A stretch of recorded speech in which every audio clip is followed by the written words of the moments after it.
G'day again. This video is on connected particles, so things that are connected with strings or ropes or things like that. So connected particles.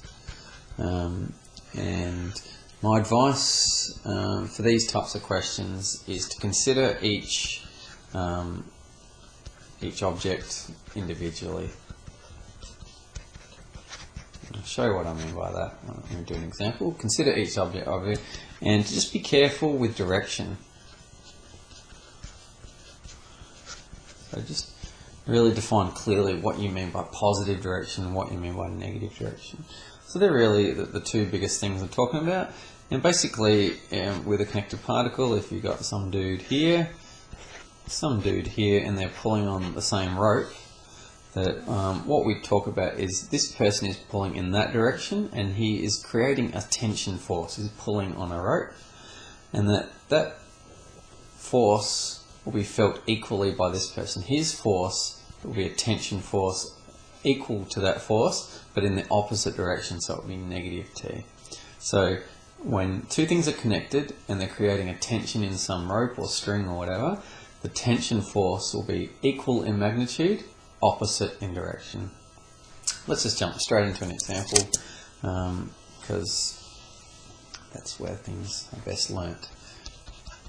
Okay, so I think I'll do two examples. One with like a pulley type question. So let's just put a mass on here and a mass on here and see what I mean. So let's just go 3 kilograms. And here, this will be 5 kilograms. Okay, so it's probably pretty obvious. This is a pulley and a string, blah blah blah. It's probably pretty obvious to you what will happen in this situation. You've got a heavy weight and a light weight. Obviously, this heavy weight's going to pull down harder. So just having a look at this question, we need to find the acceleration though. Firstly, like I said, really define carefully what you mean by positive direction, because especially going over the pulley, something that's positive in this direction, okay, so for instance, okay, let's say this is going to be positive. We're going to say that direction is positive. Because this rope goes up and over this, positive actually becomes downwards on this side of the diagram. And so that means that on this side of the diagram, that is positive as well. Can you see? Because if we laid this out flat, you've got 5 kilograms and 3 kilograms. If we just laid it out flat like this, if we didn't have that, if we had positive going in that direction, must be equal positive in that direction. But if it just makes sense, doesn't it? Because it's all in the same direction. Positive is in that direction. If you laid it flat, a lot of people make this mistake and write negative there, and they get screwy answers. So just be careful there. So there we go. So positive on the left means up. Positive on the right means down. Cool. So like I said before, we're going to consider each particle individually. And so let's just do this. So at the 5 kilogram mass, what happens at the 5 kilogram mass? We've got R equals MA, and I haven't marked my forces in yet. That's bad. So I did want a green didn't want to come. There we go. So downward force here is 5G. Downwards force here is 3G. Upwards force here is some tension force. Upwards force here is some tension force also. Let's get back into R equals MA. R equals MA. So at the 5 kilogram mass, what's happening? Let's do our resultant force. In the positive direction, we have T. In the negative direction, we have 5G. That's equal to its mass, 5 times the acceleration of the whole system. And that's what we want, the acceleration of the whole system. Awesome. Let's have a look at what happens at 3 kilogram mass. At the 3 kilogram mass, R equals MA. The resultant force, in the positive direction, we have 3G. In the negative direction, we have a tension force. And you'll notice that in this equation, tension is positive. In this equation, tension is negative. It's because they're going in opposite directions, which is what you hope and what you'd expect. The mass is equal to 3 times the acceleration of the whole system. This gives you two simultaneous equations in t and a. Okay, so we have an equation there, we have an equation here, and we can solve these as simultaneous equations to find what t and a are. Now, I'm not going to do that here. I need to save as much time as possible in these videos as possible, but you can solve these simultaneously. Remember, g is just 9.8, but you can just leave that in your answer if you want, and you can do that. So you can just add these two equations. Should I do it? Okay, I'll just do it. Add these two equations and you get negative 5g plus 3g, so you get negative 2g is equal to 8a. Therefore, acceleration is equal to negative 1/4 g, and t is equal to 5a plus 5g, 5a plus 5g, which is what, negative 5/4 g plus 5g, so that's, what did I say, negative 1 1/4 plus 5, so that's 4 3/4. So that's 13/4, is that right? 4 3/4. What did I say? 4 3/4. 3 3/4. My brain has just collapsed. I'm trying to do it in my head. 3 3/4. That's 12, 15, 4g. And okay, so this gives us two things. So firstly, acceleration is negative.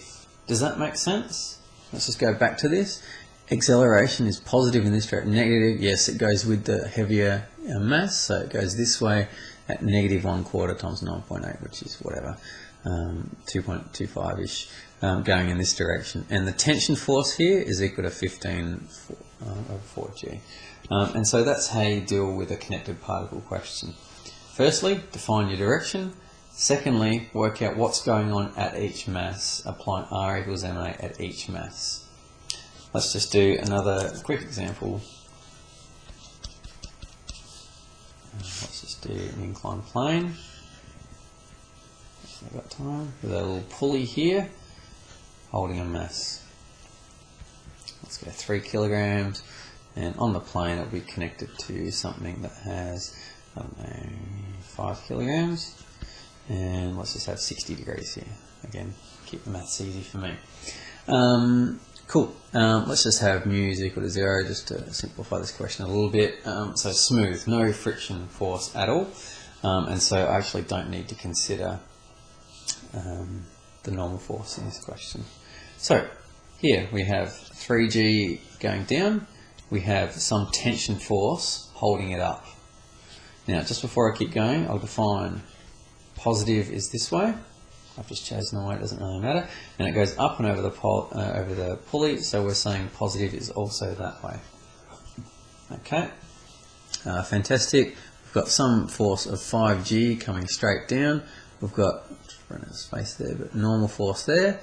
And we've got no friction, and so we've also got a tension force holding that up there in opposite directions. So let's jump into the question.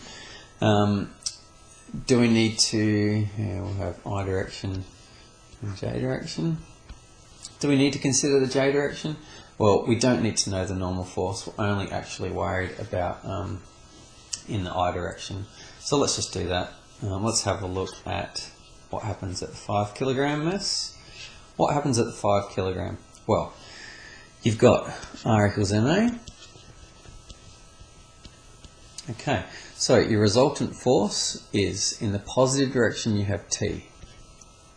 In the negative direction you have your gravitational component.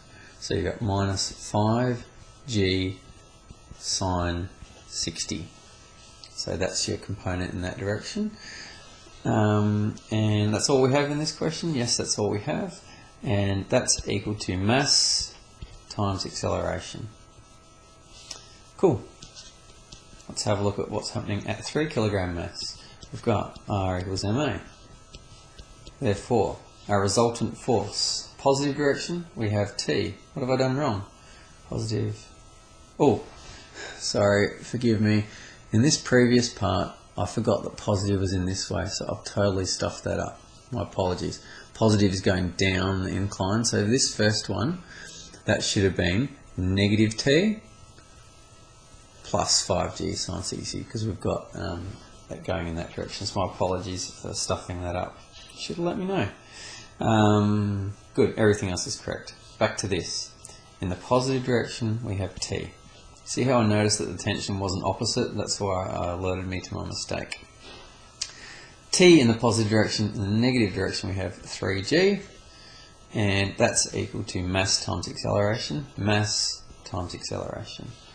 And again, we have two simultaneous equations. I'm not going to bother solving them, but you can, and that tells you what acceleration is and what your tension is for this particular problem. Okay, so just to summarise, make sure your directions is good. Just like in mine, I stuffed that up, so just really be careful. Your directions need to be good. Break it down, each mass separately. Find out R equals ma at each particle. It'll give you simultaneous equations, and you can solve them to find out what A equals and what T equals, depending on what the question wants. Fantastic. Thank you.